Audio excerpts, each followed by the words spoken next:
के बाद उन जो शिवलिंग बनाए जाते हैं उनको जो है गंगा जी में प्रवाहित कर दिया जाता है। और हमारे साथ इस समय दद्दा जी हैं, यहाँ पर मौजूद हैं, हम उनसे बात भी करना चाहेंगे। तो गायत्री जी, हम बात करेंगे दद्दा जी से। सबसे पहले दद्दा जी प्रणाम, और हमारे जो दर्शक हैं उनको अपना आशीर्वाद दीजिए। आपके समय चैनल के माध्यम से हमारी शुभकामनाएं, शुभाशीर्वाद आप सब लोगों के साथ है। अच्छा दद्दा जी, ये बताइए, जो शिवलिंग आप बनवाते हैं, ये क्या इसका मकसद रहता है, और इतनी भारी मात्रा में शिवलिंग बनाने का क्या जो कारण है? हमारी भारतीय संस्कृति में जो कुछ भी वर्तमान में हो रहा है वो हमारे प्राचीन अर्वाचीन परंपराओं का एक उदाहरण है। हमारे प्राचीन संत महात्माओं ने, ऋषियों ने अपने आराध्य को, अपने लक्ष्य को, अपने इष्ट सिद्धियों को प्राप्त करने के लिए जो भी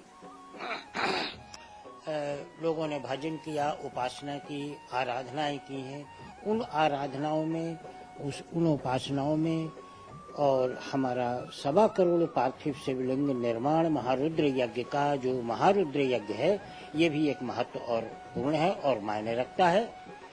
सबसे पहले भगवान श्री राम ने अपने लक्ष्य की पूर्ति करने के लिए लंका के किनारे समुद्र तट पर भगवान शिव की पार्थिव शिवलिंग निर्माण करके रामेश्वर की स्थापना की थी। और आपस में राम के ईश्वर शिव जी हैं और शिव के ईश्वर राम हैं। हमारे व्याकरण में सदग्रंथों में बताया है कि जब रामेश्वर की स्थापना हुई तो वहां पर ये व्याख्या है कि रामस्य ईश्वरः रामेश्वरः, राम के जो ईश्वर हों वो रामेश्वर हैं। माने तो शिव जी ने इसको स्वीकार नहीं किया, बोले नहीं ऐसा नहीं है। तो बोले कि फिर कैसा किया जाए, तो उन्होंने कहा कि रामः चासौ ईश्वरः रामेश्वरः, माने राम और शिव जी एक दूसरे के पूरक और ईश्वर हैं। इसको राम ने भी स्वीकार किया और शिव जी ने स्वीकार किया, इसलिए उस स्थल का नाम रामेश्वर पड़ा। वही प्राचीन परंपरा चली आ रही है। विशेष करके प्रयागराज की पवित्र वसुंधरा पर जो ये पार्थिव शिवलिंग निर्माण हो रहा है, जब भगवान राम को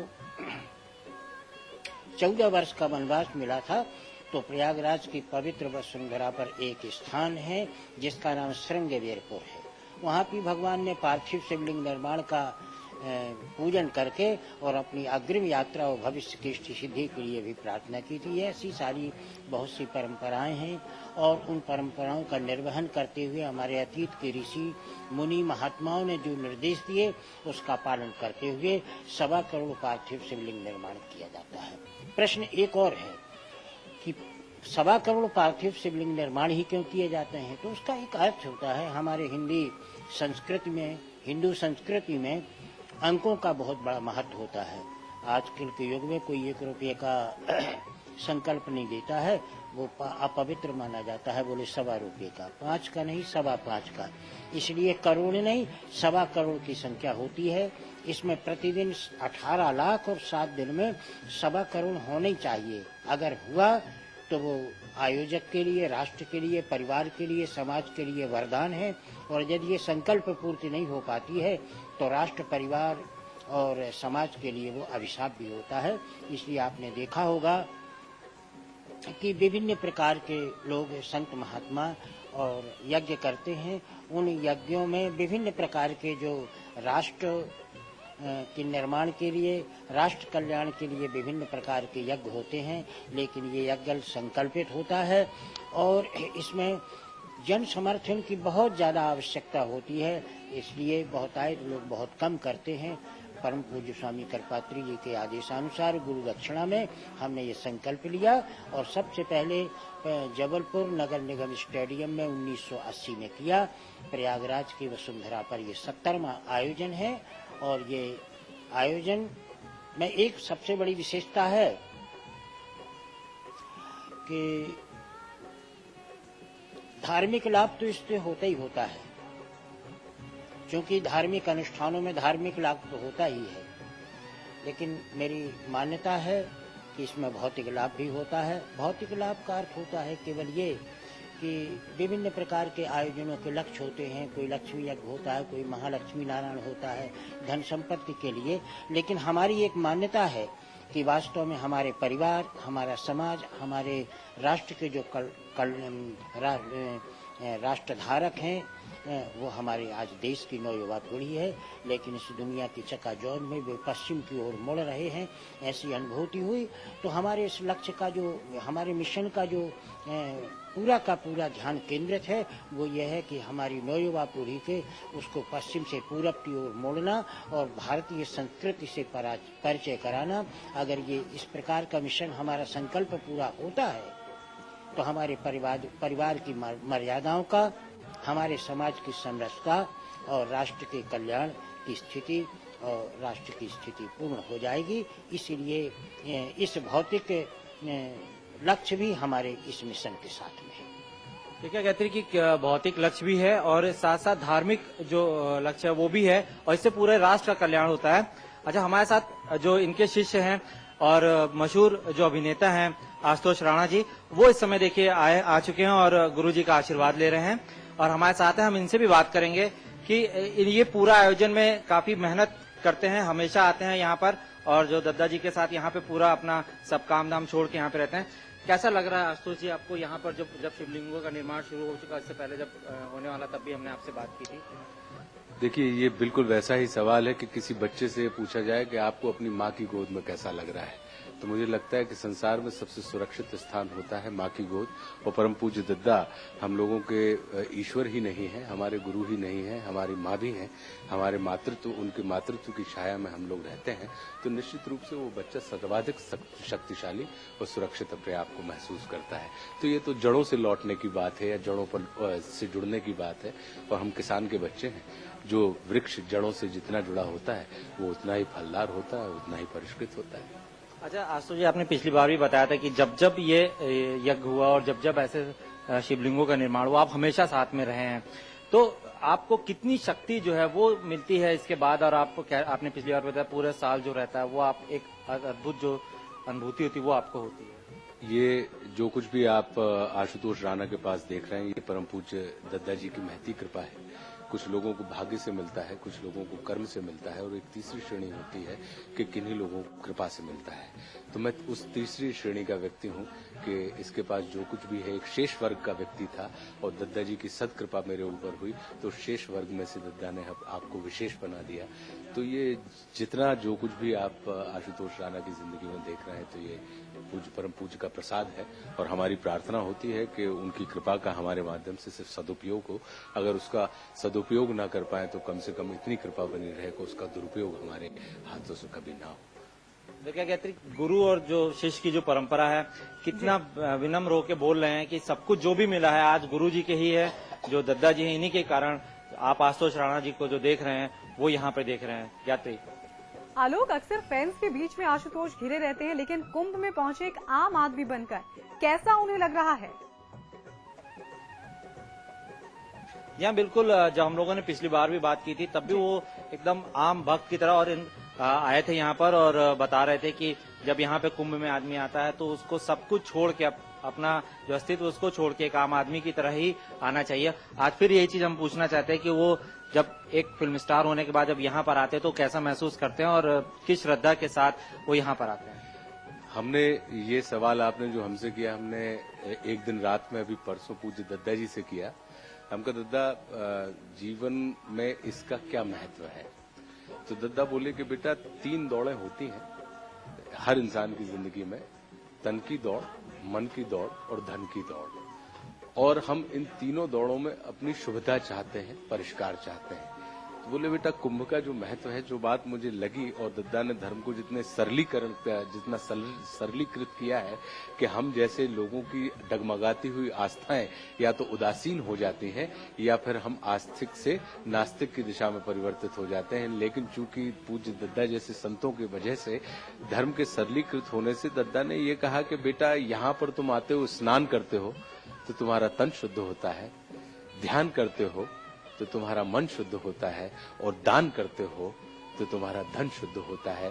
तो ये वो भूमि है जहां पर स्नान, ध्यान और दान तीनों का संगम होता है। और जहां पर स्नान, ध्यान और दान का संगम हो तो निश्चित रूप से आपका तन भी परिष्कार की ओर जाएगा, आपका मन भी परिष्कार की ओर जाएगा और आपका जो धन है वो भी निश्चित रूप से शुभता और परिष्कार की ओर जाएगा। तो मुझे लगा कि इससे विलक्षण व्याख्या कुंभ की, इससे अद्भुत सरल व्यवस्था कुंभ की या धार्मिक अनुष्ठानों की मुझे अन्यत्र कहीं भी देखने नहीं मिली। और सत्य है कि चाहे आप हो चाहे हम हो, हम या तो तन के रोग से ग्रस्त हैं या मन के रोग से ग्रस्त हैं या धन के रोग से ग्रस्त हैं, और या तो तन को परिष्कृत करना चाहते हैं या मन को परिष्कृत करना चाहते हैं या धन में परिष्कार चाहते हैं। और ये तीनों व्यवस्थाएं चूंकि इस भूमि पर जब आपको उपलब्ध होती हैं तो इससे विलक्षण अद्भुत आनंद की और कहीं नहीं प्राप्त हो सकता।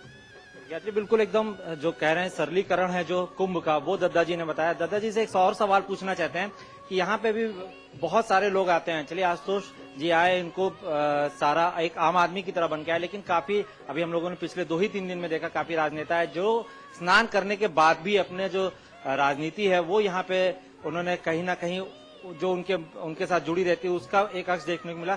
उनके लिए क्या कहना चाहेंगे? जब लोग आए यहाँ पे स्नान करने, उनको किस तरह से आना चाहिए, मन में क्या भाव होना चाहिए, ये सारी चीजें हम दद्दा जी से एक बार जरूर पूछना चाहेंगे। एक सवाल और पूज्य दद्दा से जो जिज्ञासा थी वो आपके माध्यम से हम करना चाह रहे थे कि अक्सर ये कहा जाता है कि यहाँ पे गंगा, यमुना और सरस्वती तीनों का वास है, लेकिन गंगा यमुना तो हमें दिखती हैं और चूंकि हमारी धार्मिकता की वजह से हम सरस्वती के अलोप व्यक्तित्व को स्वीकार कर लेते हैं।